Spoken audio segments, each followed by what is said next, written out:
आचार्य गुरु और विद्यासागर जी महामुनिराज की आचार्य भगवान के आशीर्वाद से छत्तीसगढ़ के इस तीर्थ पर भव्य मंदिर का निर्माण हो रहा है, भव्य त्रिकाल चौबीसी का निर्माण हो रहा है, भव्य सहस्कूट का निर्माण हो रहा है। प्रतिभा स्थली सीबीएसई पर आधारित संचालित है। छात्राओं हेतु पहली कक्षा से 12वीं कक्षा के लिए गौशाला संचालित है आचार्य भगवान के आशीर्वाद से, और एक महती योजना आचार्य भगवान के आशीर्वाद से चल चरखा हथकरघा, जिसमें ग्रामीण अंचलों की महिलाओं को रोजगार मिलता है। ऐसी 4-5 संस्थाएं आप सभी के सहयोग से आचार्य भगवान की महती कृपा से यहाँ संचालित है। आप जिस किसी में दान करना चाहें, आप एक छात्रा को गोद लेने की व्यवस्था में, हथकरघा में, चल चरखा में, जो भी राशि आप स्वीकृति प्रदान करना चाहें आप प्रदान कर सकते हैं। यथा व्यवस्था अनुसार हम आपके नामों को ससम्मान आमंत्रित करेंगे। आप भी सौभाग्यशाली होंगे आचार्य भगवान के श्री चरणों में नमन कर आशीर्वाद प्राप्त करने के लिए। आज की पूजन के लिए श्रावक से और छत्र चमर भामंडल के लिए 51,000 रुपये की स्वीकृति दी। यदि उनके परिवार से कोई आवाज सुन रहा हो तो श्रीफल चढ़ाकर आशीर्वाद प्राप्त करने का सौभाग्य प्राप्त करें। विमल चंद जी, विवेक कुमार जी गुना से पधारे हैं। आपने भी शांति धारा का सौभाग्य प्राप्त किया, आप भी आएँ, आचार्य भगवान के श्री चरणों में नमन कर आशीर्वाद प्राप्त करें। प्रीतेश भाई, अदित बावरी, मैया जन्म दुख दो जिनवाणी जग मैया जन्म। बोलिए द्वादशांग जिनवाणी माता की। हर्षा आयु जैन गोटे गांव से आपने आचार्य भगवान के आशीर्वाद से बनने वाले चंद्रगिरी तीर्थ के लिए सोने का ब्रासलेट चंद्रगिरी मंदिर निर्माण में दान में दिया है। जितेंद्र जी सेठी भिलाई, आपने शांति धारा का सौभाग्य प्राप्त किया है। विनीत जी गोधा भोपाल, आपने शांति धारा का सौभाग्य प्राप्त किया है। चंद्रप्रभ दिगंबर जैन ट्रस्ट संगम कॉलोनी जबलपुर के सभी पदाधिकारी और सदस्य गणाएं अपने स्थान पर खड़े होकर आचार्य भगवान के चरणों में नमन कर आशीर्वाद। जन्म दुख मेट, जन्म दुख मेट दो, मरण दुख मेट, जन्म दुख मेट। जैन पंचायत सभा जबलपुर और संगम कॉलोनी जबलपुर दोनों के पदाधिकारी, पूरी समाज यहाँ पर आई है। चंद्रगिरी तीर्थ क्षेत्र ट्रस्ट पर आपका हार्दिक अभिनंदन है, स्वागत है। बस अपने स्थान से निर्माण कमेटी भोपाल अपने स्थान से खड़े होकर नमन कर आशीर्वाद प्राप्त करें। सभी लोग अपने स्थान पर बैठते चलें। पर उपस्थित हैं, आप भी आचार्य भगवान के चरणों में श्रीफल अर्पित कर आशीर्वाद प्राप्त करने का सौभाग्य प्राप्त करें। हम सभी क्षमा चाहते हैं। प्रतिदिन बोली द्वादशांग जिनवाणी माता की। खोले तो नैनों में गुरु मूरत हो, मुनि बन कर नित रहूं साथ में, मन गुरु भक्ति में रत हो। आचार्य श्री जी के चरणों में हम झुका रहे अपना माथा, जिनके जीवन की हर चर्या बन पड़ी स्वयं ही नवगाथा। जैनागम का वह सुधा कलश जो बिखराते हैं गली गली, जिनके दर्शन को पा करके खिलती मुरझाई हृदय कली। ओम ह्रीम श्री 108 आचार्य विद्यासागर मुनिंद्राय। अत्र अवतर अवतर संबोसठ आवानन, अत्र तिष्ठा स्थापनम, अत्र मम सन्नितो भव भव वसत सन्निधि करणम, परिपुष्पांजलि छिपामी। सांसारिक विषयों में पढ़कर मैंने अपने को भरमाया, इस राग द्वेष की वैतरणी से अब तक पार नहीं पाया। तब विद्या सिंधु के जल कण से भव कालुष धोने आया हूँ, आना जाना मिट जाए मेरा यह बंध काटने आया हूँ। ओम ह्रीम श्री 108 आचार्य विद्यासागर मुनिंद्राय। जन्म जरा मृत्यु विनाशनाय जलम निर्पामिति। क्रोध पे न जान सका जीवन भरी से बुलाया है, चंदन सम शीतलता पाने अब शरण आप की आया हूँ। संसार ताप मिट जाए मेरा चंदन बंधन को लाया हूँ। ओम ह्रीम श्री 108 आचार्य विद्यासागर मुनिंद्राय। संसार ताप विनाशनाय चंदनम निर्पामिति। जड़ को ना मैंने, जड़ बल सपने थे भ्रम और और जगत का भटकाना, चरणों में अर्पित अक्षत है, अक्षय पद मुझको मिल जावे, तब ज्ञान अरुण की किरणों से यह हृदय कमल भी खिल जावे। ओम ह्रीम श्री 108 आचार्य विद्यासागर मुनिंद्राय अक्षय प्रप्राप्ताय अक्षतान निर्पामिति। इन विषय में भाव विधिवंश है, मन सुमन चढ़ाने आया हूँ, यह मदन विजेता बन न सके, यह भाव हृदय में लाया हूँ। ओम ह्रीम श्री 108 आचार्य विद्यासागर मुनिंद्राय कामवान विध्वंसनाय पुष्पम निर्पामिति। इस क्षुधारो यदि समर्पित है मुनि, तृष्णा की भूख मिटाऊंगा, अब और अधिक ना भटक सकूं, यह अंतर बोध जगाऊंगा। ओम ह्रीम श्री 108 आचार्य विद्यासागर मुनिंद्राय क्षुधा रोग विनाशनाय नैवेद्यम निर्पामिति। मोहांधिकार से व्याकुल निज को नहीं मैंने पहचाना, मैं राग द्वेष में लिप्त रहा, इस हाथ रहा बस पछताना, यह दीप समर्पित है मुनिवर, मेरा तम दूर भगा देना, तुम ज्ञान दीप की बाती से मम अंतर दीप जला देना। ओम ह्रीम श्री 108 आचार्य विद्यासागर मुनिंद्राय महामोहांधकार विनाशनाय दीपम निर्पामिति। नाथा शुभ अशुभ कर्म सब रिपुदल हैं, मैं इन्हें जलाने आया हूँ, इसलिए गुरु जी के चरणों में अब धूप चढ़ाने आया हूँ। ओम ह्रीम श्री 108 आचार्य विद्यासागर मुनिंद्राय अष्टकम दहनाय धूपम निर्पामिति। भोगों को इतने मिटा डाला, मैं चिदानंद में लीन रहूं, पूजा का यह फल पाना है, पाना था जिनके द्वारा मिल बैठा मुझे ठिकाना है। ओम ह्रीम श्री 108 आचार्य विद्यासागर मुनिंद्राय महामोक्ष प्राप्ताय फलम निर्पामिति। जग के वैभव को पाकर भावों की निर्मल सरिता में अब गाहन करने आया हूँ, सब कई सारे दुख दर्द हरो यह अर्घ बैठने लाया हूँ, हे तपोमूर्ति हे आराधक, हे योगीश्वर हे महासंत, हे अरुण कामना देख सके, युग युग तक आगामी बसत। ओम रूम संत श्रोमणीय च गुरुवश विद्यासागर जी मुनिंद्र अनर्घ पद प्राप्त जयमाला पुनर्घम निर्विपामीति। ओम नमः सिद्धेभ्यः, ओम नमः सिद्धेभ्यः, ओम नमः सिद्धेभ्यः।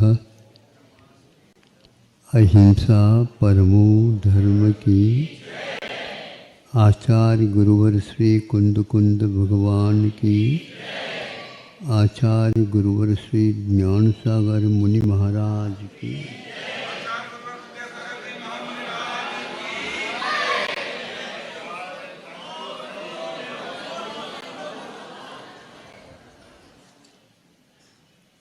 प्राय सब गतियों में यह देखने को उपलब्ध होता है,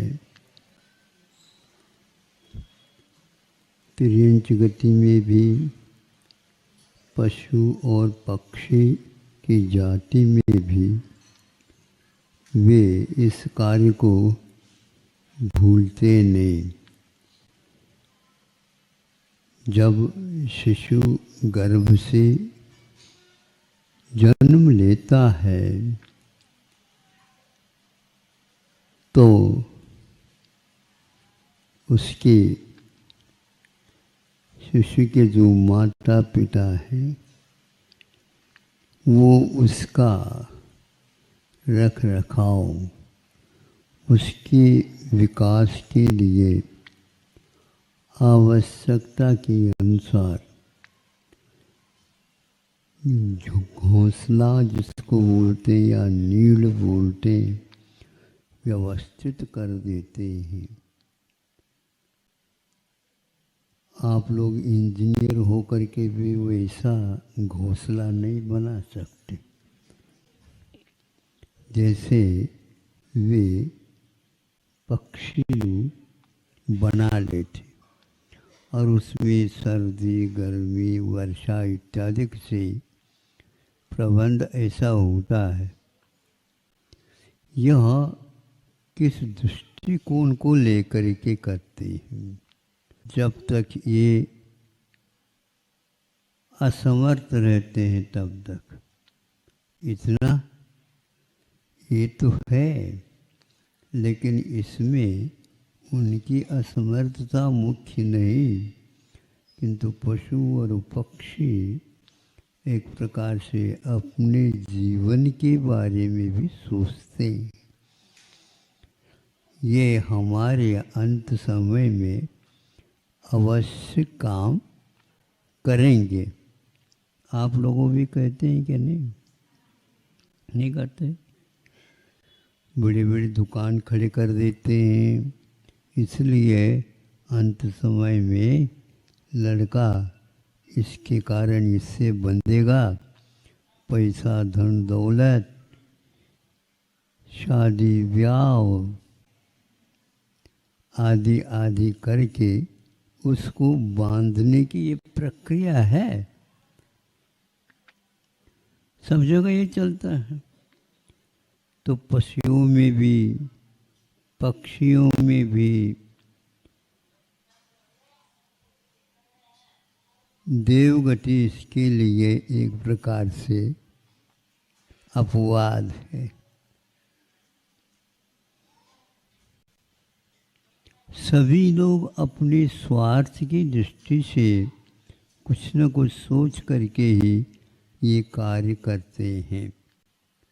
धार्मिक दृष्टि से सोचते हैं नहीं, हमारा ये कर्तव्य है और ये अनंत काल से जो भटक रहा है संसार में, इससे इसका छुटकारा हो, इस दृष्टिकोण को लेकर के यदि कोई सोचता है, सोचना चाहिए, इसके लिए धर्मोपदेश दिया जाता है। किंतु भगवान इसके लिए अपवाद है। आप कुछ न कुछ चाहते हैं, किंतु आप मनुष्य चले जाते हैं तो भी उपदेश मिलता, व्यवस्थित वहाँ पर कोठी बनी हुई रहती है।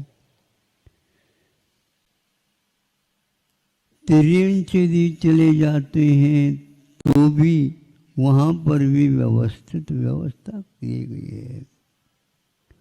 भले ही तिर्यंचों के साथ सर्प भी जाए, नोला भी जाए, सिंह भी जाए, गाय आदि शाकाहारी पशु भी चले जाए, एक दूसरे को सरक सरक करके वे स्थान दे देते हैं। इस भरी सभा को कितने जीव हैं वहाँ पर? असंख्यात। इनका अवश्य ही बहुत बड़ा स्वार्थ होगा। नहीं समझे? सोच तो होते हैंगे पक्का। असंख्यात देवी देवता आते, नाच गान कर रहे हैं, कुछ न कुछ टिकट रखा होगा।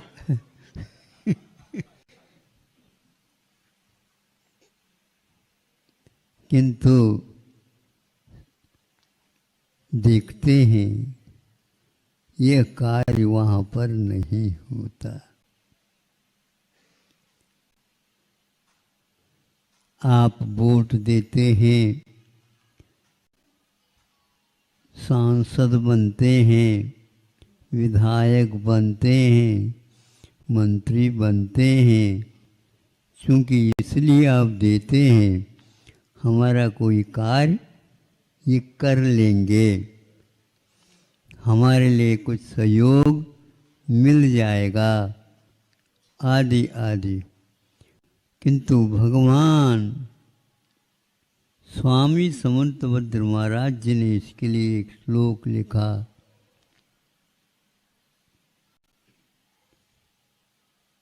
बिना रागो कहा है, राग के बिना,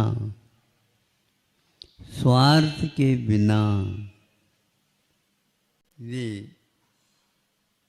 हमेशा हमेशा उपदेश देते, अनात्मार्थम न आत्मार्थम, स्वार्थ नहीं, कोई भी प्रयोजन नहीं, अनात्मार्थम, बिना रागई, राग के बिना, बिना अनात्मार्थम बिना रागई।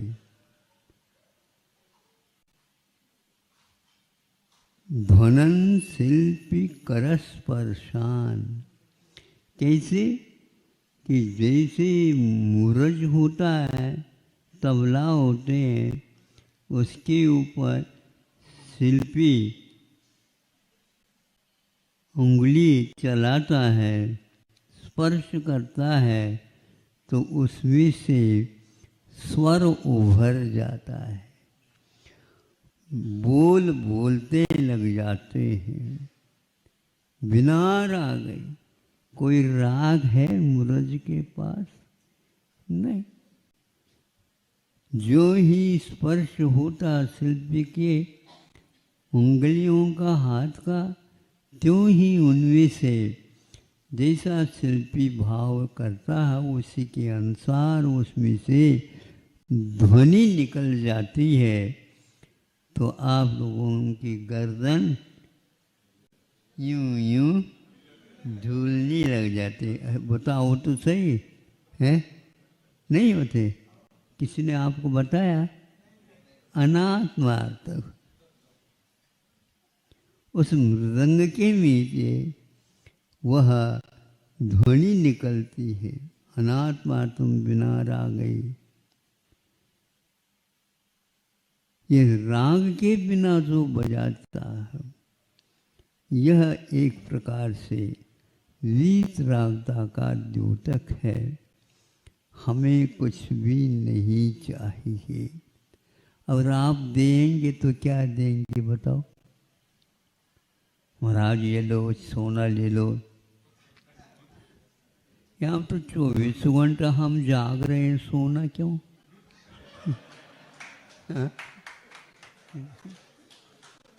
हम तो रात दिन तो जागना चाह रहे हैं, जाग रहे हैं, और उसके लिए सोने की क्या आवश्यकता बताओ?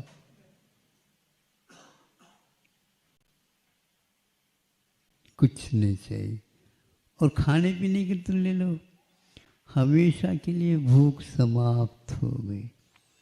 फिर चिकित्सा दे दे, क्योंकि हमेशा के लिए यदि भूख आपकी मिट रही है तो कुछ चिरायता वगैरह दिलवा दे। जब मरण ही नहीं है, जब रोग ही नहीं है, जब राग ही नहीं है, जब कोई भी परिग्रहों की आवश्यकता नहीं है, केवल शरीर है, जब तक आयु है तब तक है। ये नहीं कि जल्दी जल्दी मरण हो जाए, नहीं। अब मरण तो हमेशा के लिए समाप्त हो चुका है। क्या अद्वितीय परिणमन है ये, परिणामों की विचित्रता है। यहाँ पर जितने भी यात्री हैं वो आए हैं तो उनको सीधा जाना भी पड़ेगा। मना नहीं कर सकते बंधु, सुन रहे हैं? हाँ, आपको कोई भी मना नहीं कर सकता, किसी को आप मना नहीं कर सकते हमें मत भेजो यहाँ से। तो हमने कहाँ आपको यहाँ पर बुलाया था? नहीं, वो किसी को बुलाते हैं। समूह शरण में भी देव लोग इकट्ठा कर लेते हैं।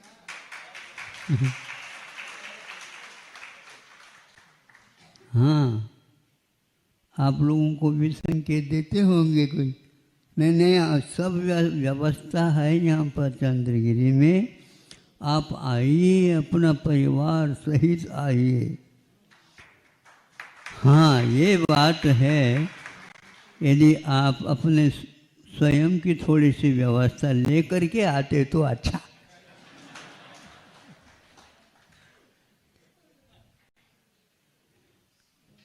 अरहंत परमेष्टि के पास कोई भी न बुला हुआ है न चला हुआ है,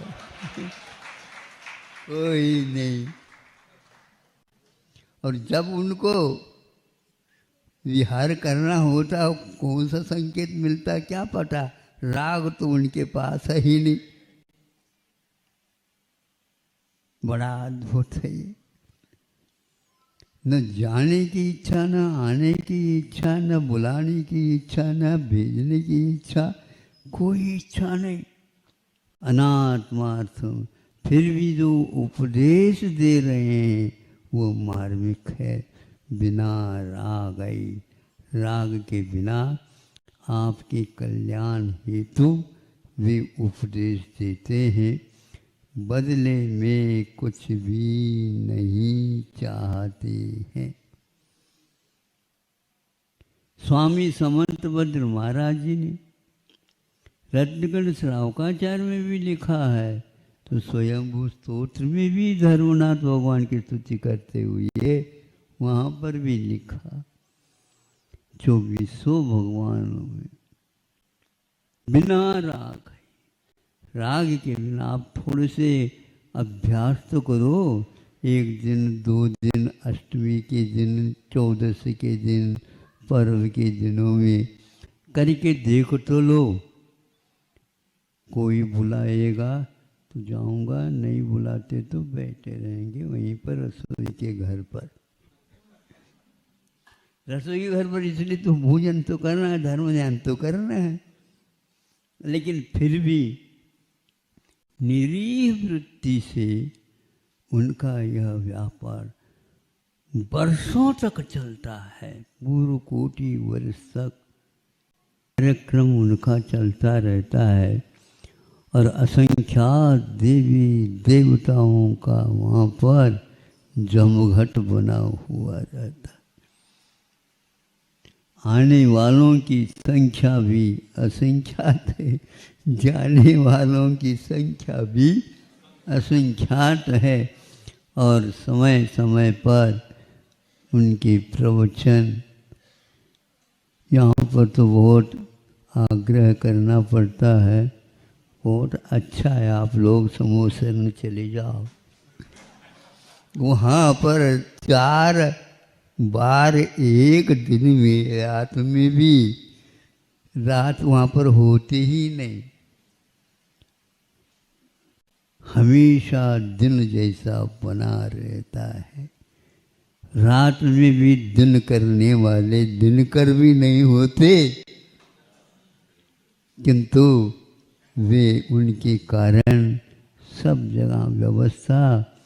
और देव लोग आते हैं तो आलोक से युक्त ही हमेशा रहते, उनके पास ऐसा विद्युत है, ऐसी लाइट की व्यवस्था है, आलोक की व्यवस्था है कि दिन जैसा ही रात ही में भी लग जाती। ऐसे उन तीर्थंकरों की चर्या होती है। ये क्यों होती है? तो ये कि मात्र राग द्वेष और मोह के रहित होने से होती है। इसलिए आप लोगों को भी उन्होंने उपदेश दिया है कि ज़्यादा स्वार्थ न रखियो। यह गृहस्थ परंपरा भी चले, इस प्रकार बच्चों को संस्कारित कर सकते हैं। उसका उद्देश्य भी एक ही है, तो संतान आता है उसके लिए भी धर्म ध्यान की व्यवस्था यहाँ पर अपने खानदान में बना रहे। इसी का नाम खानदान है।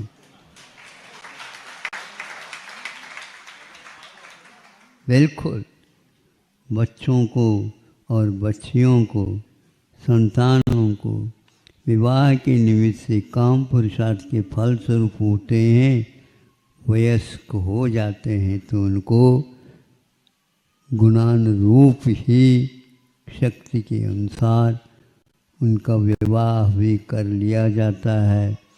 घर में वह नूतन वधू आ जाती है और यदि घर में कन्या है तो उन कन्याओं को भी घर देख करके, घर नहीं है क्या, नए घर देख कर का अर्थ यह है अपने अनुरूप है क्या नहीं, पैसे के इत्यादि की अपेक्षा से नहीं, किंतु यहाँ पर जैसे धार्मिक संस्कार दिया वैसे ही धार्मिक संस्कार जहाँ पर इसको भेजना है वहाँ तक पहुँचाएंगे।